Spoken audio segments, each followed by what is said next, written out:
राणा पाटलांनी एनडीएमध्ये आलेल्या सर्व 6 खासदारांचं स्वागत केलंय। ओमराजे निंबाळकर एनडीएमध्ये प्रवेश केल्यानं प्रतिस्पर्धी राहत नाही, मात्र ओमराजेंनी केलेल्या विधानावर योग्य वेळ आल्यावर नक्की बोलेन असं राणा पाटील यांनी म्हटलंय।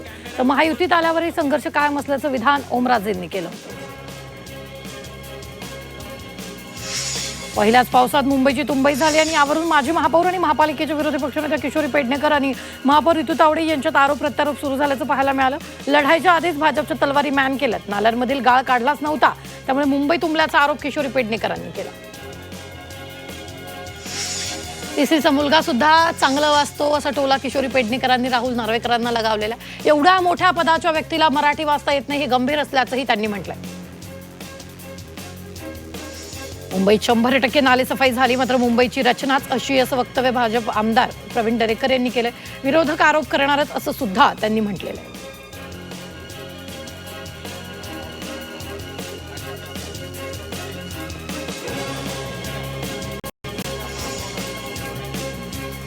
पहिल्याच पावसात मुंबईची तुंबई झाल्यानं खासदार संजय राऊतांनी सत्ताधाऱ्यांवर निशाणा साधलाय। पहिल्याच पावसात मुंबई ठप्प झाली म्हणत त्यांनी भाजपला लक्ष्य केलं। तर मुंबई मनपा 25 वर्ष आम्ही उत्तमरित्या सांभाळली असं सुद्धा राऊतांनी नमूद केलं। विधानसभा अध्यक्ष राहुल नार्वेकर यांनी पावसाळी अधिवेशनाच्या दुसऱ्या दिवशी आशा भोसलेंच्या निधनाचा शोकप्रस्ताव वाचताना चुका केल्याचा गंभीर आरोप करत खासदार संजय राऊत यांनी जोरदार हल्लाबोल केला। नार्वेकरांना नॉर्वेकर म्हणायचं का असा टोला राऊतांनी लगावलाय।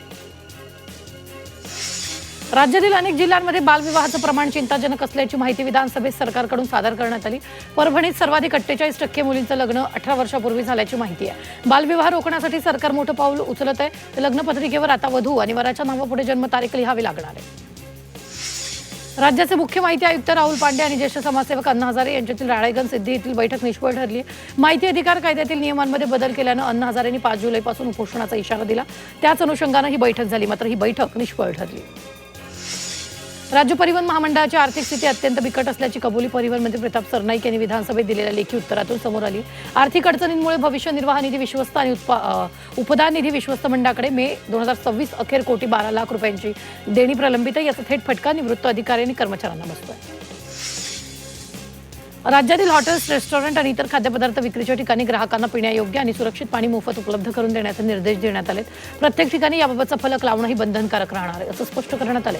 या नियमांची अंमलबजावणी न करणाऱ्यांवर कारवाई केली जाईल असा इशारा तुकाराम मुंडे यांनी दिला।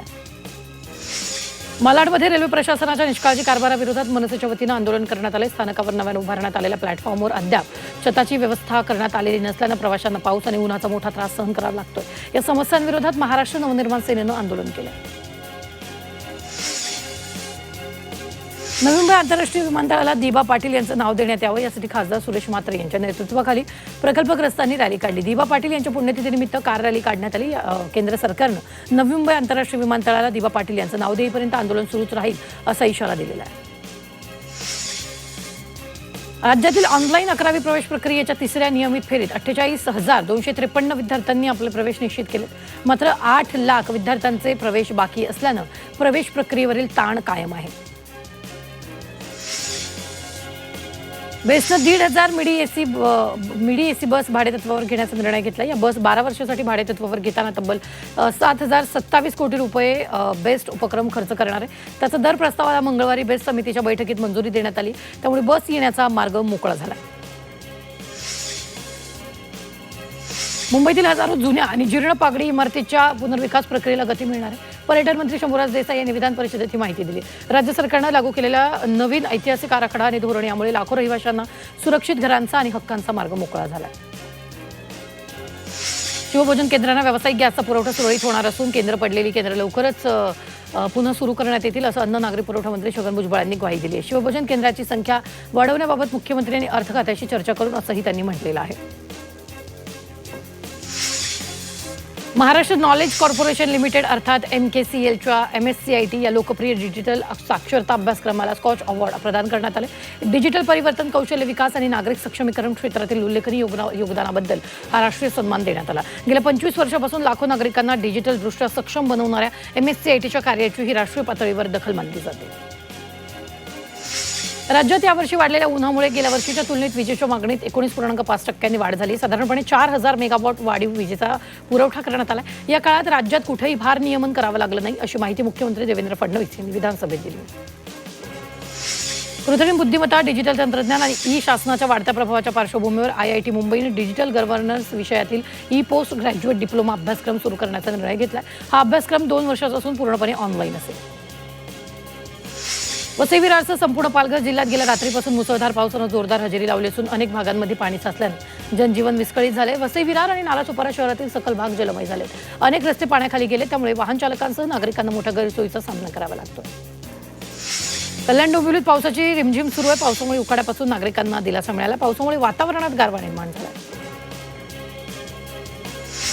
नवी मुंबई पनवेलमध्ये वादळी वाऱ्यासह मुसळधार पाऊस झाला. उकाड्यापासून हैराण झालेल्या नागरिकांना पावसामुळे दिलासा मिळाला, तर झाडांच्या फांद्या कोसळण्याच्या घटना देखील घडलेल्या आहेत. पालघरमध्ये पावसानं हजेरी लावली. किनारपट्टी भागात पावसाची संततधार सुरू असून पालघरच्या पूर्वेकडील जव्हार मोखाडा या भागात मात्र पावसानं जोर घेतलेला पाहायला मिळतो. अनेक दिवसांपासून उकाड्यापासून त्रस्त असलेल्या पावसाच्या प्रतीक्षेत असलेल्या पालघरकरांना दिलासा मिळाला. पहिल्याच पावसात मुंबईची तुंबई झाली. मात्र पावसामुळे याच मुंबईत निसर्गाचं लोभस दृश्य पाहायला मिळालं. पावसामुळे मुंबईतील निसर्ग खुललेला आहे, तर दक्षिण मुंबईतील पेडर रोडवर चक्क मोर रस्त्यावर आले. मुंबईत पहिल्याच पावसानं दाणादाण उडवले. या पावसामुळे मुंबई महापालिकेचे नालेसफाईचे दावे फोल ठरले. मुंबईतील सखल भाग जलमय झाल्याचं पाहायला मिळालं. यावेळी सकाळी 7च्या सुमारास दादर स्टेशनजवळ एक व्यक्ती पडल्याची दृश्य कॅमेऱ्यात कैद झाली, तर महापौरांच्या समोरच एक मनपा अधिकारी मॅनहॉलमध्ये पडल्याचं पाहायला मिळालं. मुंबईसह उपनगरात मुसळधार पाऊस झाला. पावसामुळे अनेक ठिकाणी झाडं कोसळण्याच्या घटना घडल्यात. मुंबईतील दादरच्या स्वामीनारायण मंदिर परिसरात झाड कोसळण्याची घटना घडली. ठाण्यातील आनंदनगर भागात पावसामुळे एक भलं मोठं झाड कोसळले, त्यामुळे मुंबईकडे येणारी वाहतूक मंदावली. हे झाड कोसळून 5 वाहनांचं नुकसान झालं.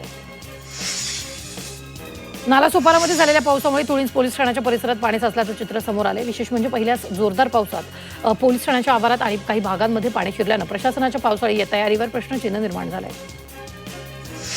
मुंबई उपनगरात मोठ्या प्रमाणात पाऊस कोसळला. या पावसामुळे रस्त्यावर ठिकठिकाणी वाहतूक कोंडी झाली होती. पूर्व द्रुतगती महामार्गावर कुर्ला ते सायन मोठ्या प्रमाणात वाहतूक कोंडी झाली होती.